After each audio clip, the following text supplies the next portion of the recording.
السلام عليكم ورحمة الله وبركاته. شلونكم محبة المتابعين؟ إن شاء الله تكونون بخير يا رب. وصفتنا لهذا اليوم هو عصير النوم وبصرة الطبيعي أو الليمون الأصفر. طبعا كثير منكم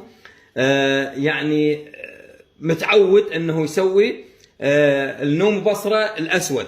لا، اليوم راح نسوي وياكم الأصفر اللي أنا جربته. طبعا جدا عجبني العصير مالته، جدا لذيذ. طبعا نختار هنا لتر من المي. شوف هذه هذا المي لتر، وعندي هنا نص كوب سكر. الحلا حسب رغبتكم، تقللون تزيدون، هذا يمكم مو يمي. النوم وبصرة او الليمون الاصفر 5 حبات بهذا الشكل، 5 4 ماكو مشكلة. تمام. هسه شو نسوي؟ راح نغسل هذا النوم بصرة او الليمون الاصفر من التراب اللي عليه، النظفه، وبعدين اكسره، اطلع البذور اللي بيه فقط، اطلع البذور وارجع لكم. هنا احبة المتابعين بعد ان نظفنا، شوفوا النوم بصرة من البذور، هذه البذور مالته كلها طلعناها. هسه نجي نضيف السكر، هذا نص كوب سكر، وهذا الليمون ندخله داخل البطل ويا المي. خلوكم متابعين ويانا، نخليهن نرجع لكم. حبتي خلينا السكر نذوب السكر شويه بهذا الشكل. حبتي بعد ان ذوبنا السكر هسه راح نخلي النوم وبصره.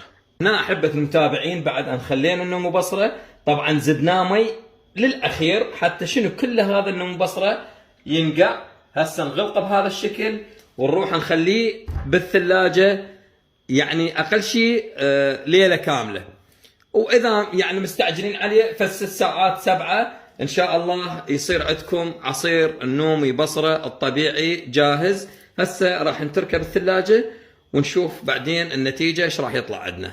رجعنا لكم احبة المتابعين بعد مرور 12 ساعه على عصير النوم وبصرة او الليمون المجفف، وبسم الله ما شاء الله تبارك الرحمن. هاي النتيجه، شوفوا.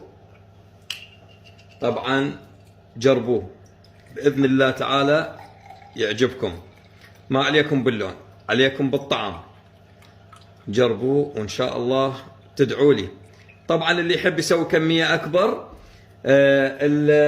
البطل ابو اللترين مال البيبسي الكبير تخلون بيه 10 حبات، 10 حبات، يعني لان ذاك ياخذ لترين، هذا لتر هذاك لترين.